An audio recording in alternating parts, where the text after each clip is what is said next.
This video is for Math 70. I'm going to go over the problems on the sample test for test number 2. These are the word problems, and so let's take a look at them. First thing I'm going to say is that problems 1 and 2 are a little bit different. In problem 1, we know how much the final mixture of coffee is going to weigh, whereas in problem 2 we don't. And so I'll talk about the difference between those as I do the problems. So first off, problem 1, we're going to make a blend of coffee. Let's say coffee number 1 costs $6.50 per pound. And coffee number 2 costs $4 per pound. Okay, so we'll let X be pounds of coffee number 1 and Y be pounds of coffee number 2. And because we're told the weight of the final mixture here, we know that X plus Y has to add up to be 100. Okay. So that'll get us started. And then the idea is that we want the price for the mixture to match the price of the coffees that went into it. So if we're using X pounds of coffee that costs $6.50 per pound, if it's 1 pound it's $6.50, if it's 2 pounds it's $13, and so on, it's how many pounds times $6.50. So that'll be the value of that coffee. And then the value of coffee number 2 will be 4 times Y. And I'll take these zeros out in a minute. And we want that to match the price of the mixture, which is going to sell for $5 a pound, and we're going to have 100 pounds of it. Okay, so this is going to be 500. Here we'll have 6.5x plus 4y. And the trick here, of course, is that we want to eliminate one of these variables. So we say y is 100 minus x, and then we plug that in there for y. So 6.5x plus 4 times 100 minus x equals 500.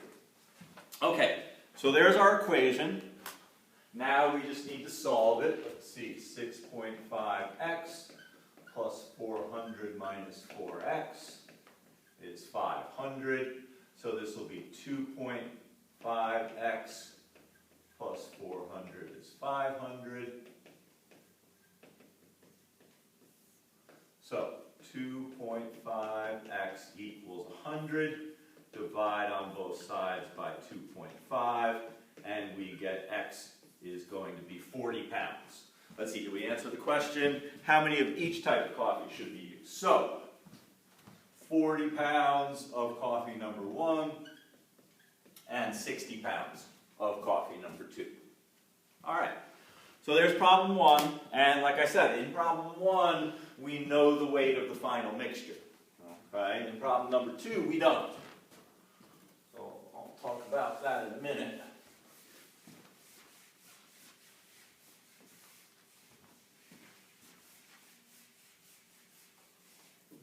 Okay, so in problem number 2, we've got a candy mixture.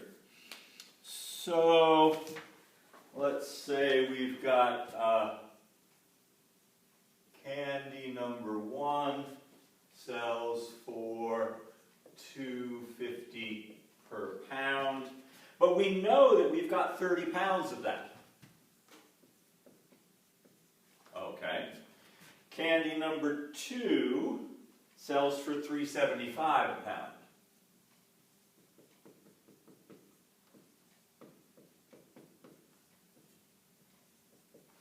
Okay, I'm going to call this X pounds because we don't know how much of it we're going to need. We want the final mixture to sell for $3 a pound.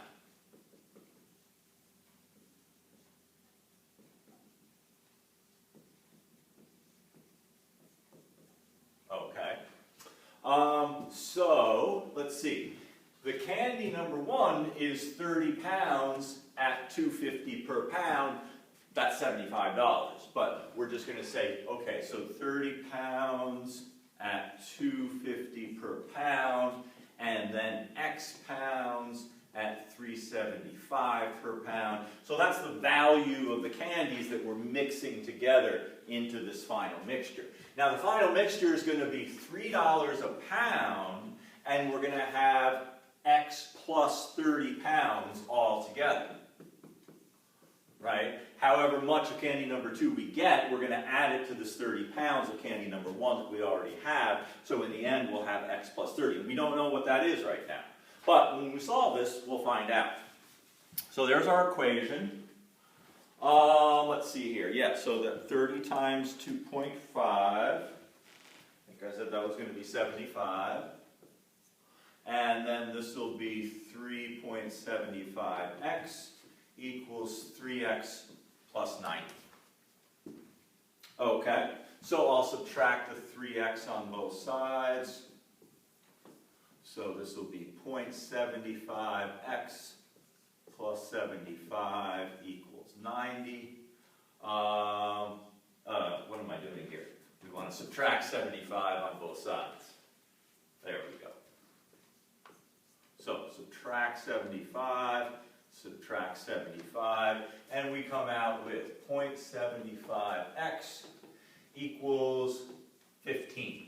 And then we divide on both sides by 0.75. I think that's going to be 20. Let's see, 15 divided by 0.75. Yeah, x equals 20 pounds. So that's the answer to the question. The question is asking how much of candy number 2 do we want to add. The answer is 20 pounds. So we'll have 20 pounds of candy number 2, 30 pounds of candy number 1. So it turns out in the end, this final mixture was 50 pounds. But we didn't know that until we solved for x in this problem. Okay? All right, so that's problem number 2, and I talked a little bit about the difference between question 1 and question 2. So the equations get set up a little bit differently, but it's the same essential equation. You've got the weight times the price, and over here you've got the weight times the price. Okay? Now, questions 3 and 4 work a little bit differently. These are not about mixing candy or coffee or whatever it might be together. This one is about filling up swimming pools and water tanks and so forth. So we'll take a look at those and talk about how those get set up. Because there's no price on those, but let's see here. Problem number 3, we've got a tank that holds 3,045 gallons. Okay, 3,045 gallons. And we're filling it with 2 different spigots. One pumps in 200 gallons per hour. And the other one, 350 gallons per hour.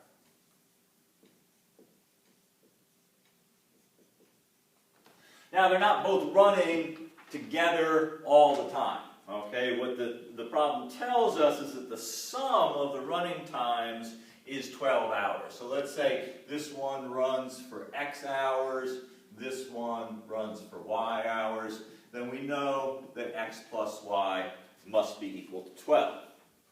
And the idea is that if you run this one for X hours, that will pump 350 times X gallons into the tank, right? For 1 hour it's 350, 2 hours it's 700, and so on. So we say 350 times X plus 200 times Y is going to fill this tank 3,045 gallons. Notice over here there's nothing multiplied there. That's just how big the tank is, and this is the water that's being pumped in. Okay. Now again, notice that we've got 2 variables here, and we'll do that same trick where we say Y is 12 minus X,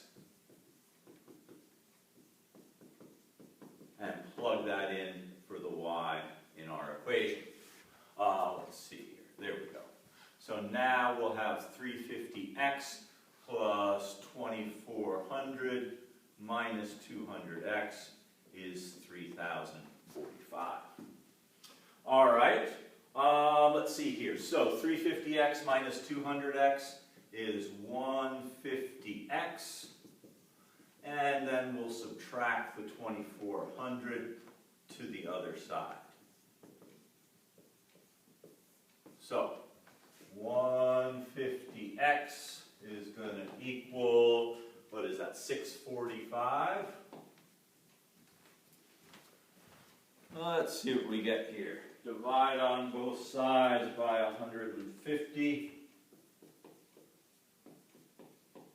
And 645 divided by 150 is 4.3 hours at 350 gallons per hour. And then the y will be 12 minus 4.3, which should be 7.7 hours on the 200 gallons per hour spigot. Okay, so there's our answers. Let's see. How long did each spigot run? And there we go. Okay, so we answered the question. All right. One more problem. It's very much like this one. So let's take a look at it.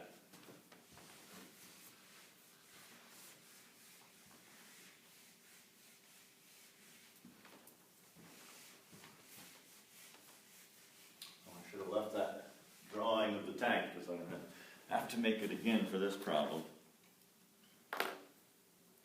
Okay, so this tank holds 11,220 gallons. And it's being filled by two spigots. One produces 510 gallons per hour. And then the other one produces 680 gallons per hour. So we'll call this one X hours and this one Y hours. And then it says the sum of the running times for both spigots is 20 hours. So we know that X plus Y has to add up to be 20. And then we also know that 680 times X hours plus 510 times Y hours should fill the tank of 11,220 gallons. Okay, so do that same trick. Move the X over here. Y is 20 minus X. And so we'll put that 20 minus X in place of the Y. And let's see what we get here. 680X plus, what is that going to be? 10,200? I think I'll double check that before I continue with the problem. And make sure I did that calculation correctly. 510 times 20. 10,200. Okay, good. So 680x minus 510x is going to give us 170x. And then we'll subtract that 10,200 from both sides. And what do we get? 170x is 1,020.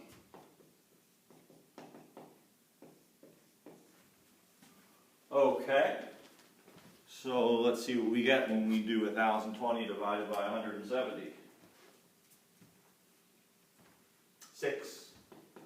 X is 6 hours. That means Y is 14 hours because it's 20 minus 6, which gives us the 14. Okay.